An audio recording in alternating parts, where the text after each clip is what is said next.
उत्तर भारत में तपती धूप और चिलचिलाती गर्मी से अगले 4-5 दिनों में राहत की उम्मीद है। पंजाब, हरियाणा के कई जिलों में हल्की बारिश और आंशिक रूप से बादल छाए रहने की संभावना है। अभी उत्तर के ज्यादातर राज्यों में चिलचिलाती धूप और हीट वेव के कारण तापमान सामान्य से 6 से 8 डिग्री ऊपर चल रहा है। पंजाब के भटिंडा में पिछले 48 घंटे में तापमान 48 डिग्री के आसपास है। वहीं हिसार और सिरसा जिले में भी तापमान 47 डिग्री और 48 डिग्री के बीच रिकॉर्ड किया गया है। चंडीगढ़ में पिछले 24 घंटे में तापमान 40 डिग्री पहुंच गया।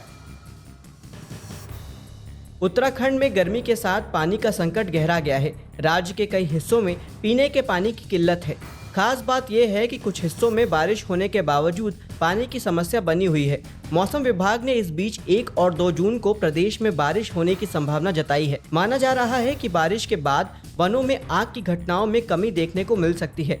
उत्तरकाशी, चमोली, पिथौरागढ़, रुद्रप्रयाग, बागेश्वर में बारिश के बाद मौसम खुशनुमा होगा। साथ ही मैदानी इलाकों में हल्की बारिश होगी, जिसके बाद मैदानी इलाकों में गर्मी के कहर से राहत मिल सकती है। लगातार बरस रही गर्मी के बीच मौसम विभाग के इस अपडेट से लोगों ने राहत की सांस जरूर ली है।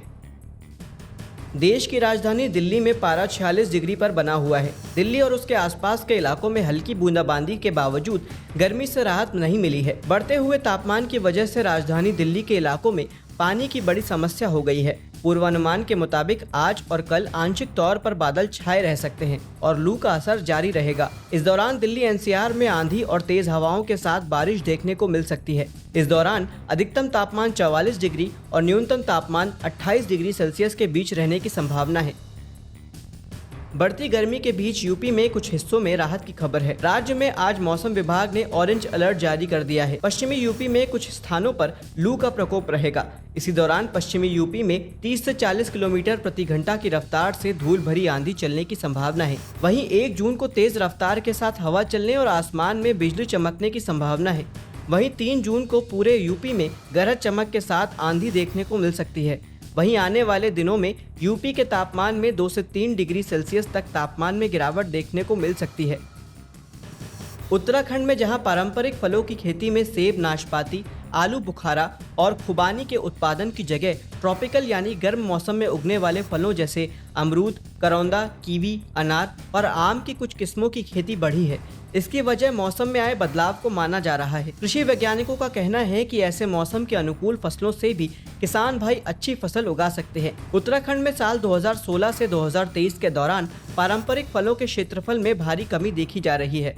हिमालय क्षेत्र में ऊंचाई वाले स्थानों पर आंडू, खुबानी, आलू बुखारा और अखरोट जैसे फलों के उत्पादन में सबसे अधिक कमी देखी गई है, जबकि ट्रॉपिकल फल यानी गर्म इलाकों में होने वाले फल जलवायु परिवर्तन से कम प्रभावित रहे हैं।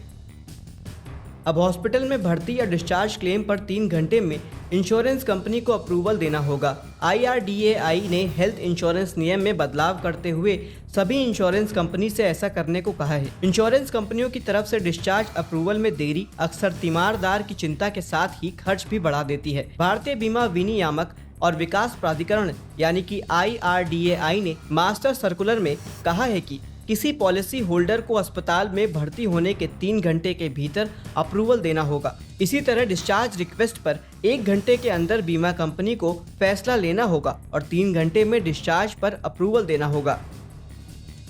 यूपी के किसानों को हाई क्वालिटी बीज देने के लिए सरकार जल्द ही सीड पार्क बनाएगी। राज्य में खरीफ और रबी मिलाकर 60 लाख कुंटल बीज की जरूरत होती है। वर्तमान में 40 लाख कुंटल के आसपास उत्पादन प्रदेश में हो रहा है। ऐसे में किसानों को हाई क्वालिटी बीज की उपलब्धता प्रदेश में ही बीजों का उत्पादन कराकर आवश्यकता के अनुसार देने के लिए सीड पार्क बनाए जाएंगे। एग्रोक्लिमेटिक जोन में जिस प्रजाति के बीज की जरूरत हो उसको वहीं पर उत्पादित कराकर किसानों को देने की व्यवस्था होगी, ताकि बाहर के प्रदेश पर बीजों के लिए निर्भरता न रहे। इसके लिए सभी बीज उत्पादक कंपनियों से कहा गया है कि वे प्रदेश में सीड पार्क की दिशा में अब काम करें। कृषि एक्सपर्ट ने आलू किसानों को अपनी फसल को सुरक्षित रखने के लिए कुछ उपाय सुझाए हैं। आलू को लंबे समय तक स्टोर करने के लिए उसकी खुदाई के बाद किसान कटे और भद्दी शक्ल वाले आलू को अलग करके रख दे। बचे हुए आलूओं को किसी कमरे में ढेर लगाकर रख दे। आलू के संसाधन के लिए उन्हें अनुकूल तापमान 20 डिग्री में रखना चाहिए। आर्द्रता की मात्रा भी अधिक होनी चाहिए। किसान आर्द्रता की मात्रा को बढ़ाने के लिए आलू के ढेर के ऊपर थोड़ा थोड़ा पानी का छिड़काव करते रहें। अगर स्टोर रूम में तापमान अधिक हो तो कूलर का प्रयोग करके तापमान को कम किया जा सकता है। इसके अलावा भंडारण करने से पहले आलूओं की दर्जाबंदी करें और बोरियों में भरकर शीत गृह में भेजें। यूपी में किसानों के हर खेत की एक आईडी बनेगी। इस आईडी के जरिए किसानों के खेत का रकबा, मिट्टी का प्रकार और सिंचाई के साधन सहित अन्य जरूरी जानकारियां दर्ज होंगी। इसके माध्यम से सरकार के डिजिटल तंत्र में यह दर्ज होगा कि किस सीजन में किस किसान ने अपने कौन से खेत में कब कौन सी फसल कितने रकबे में बोई है। इससे किसान कभी भी सरकार के माध्यम से एग्रीकल्चर एक्सपर्ट से यह जानकारी ले सकेंगे कि उन्हें फसल में कब कितना खाद, पानी और दवा आदि देनी है। इसकी मदद से हर खेत की उत्पादन क्षमता का रिकॉर्ड भी दर्ज हो सकेगा, जिससे सरकार को किसी गांव में फसलों के संभावित उत्पादन और वास्तविक उत्पादन के सटीक आंकड़े मिल सकेंगे। खेतों की आईडी बनाने का काम 4 जून के बाद शुरू होगा। इसके लिए हर जिले में अपर जिला अधिकारी यानी कि वित्त को इस काम के लिए नोडल अफसर बनाया जाएगा।